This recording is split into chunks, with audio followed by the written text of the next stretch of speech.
Vì sao ngày càng nhiều bà con ở Sóc Trăng chuyển sang nuôi sú Moana? Câu trả lời nằm ở hiệu quả thực tế.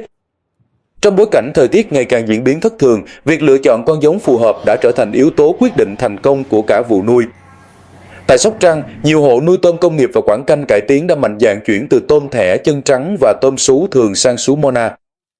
Lý do rất đơn giản. Sú Moana có tốc độ tăng trưởng vượt trội, sức đề kháng tốt, khả năng thích nghi cao với điều kiện môi trường và mang lại hiệu quả nuôi ổn định. Khi thu hoạch, tôm thương phẩm bán oxy cũng được thị trường ba miền đón nhận rất tốt. Đó cũng là lý do vì sao ngày càng nhiều bà con tin tưởng lựa chọn tôm Mỹ thùng nhựa. Chất lượng con giống được kiểm soát chặt chẽ, ổn định qua nhiều vụ nuôi và đã được rất nhiều hộ nuôi kiểm chứng bằng kết quả thực tế. Con giống tốt không thể đảm bảo 100% thành công, nhưng chọn đúng con giống sẽ giúp bà con có lợi thế ngay từ những ngày đầu của vụ nuôi. Tôm Mỹ thùng nhựa đồng hành cùng bà con trên hành trình tạo nên những vụ nuôi thắng lợi.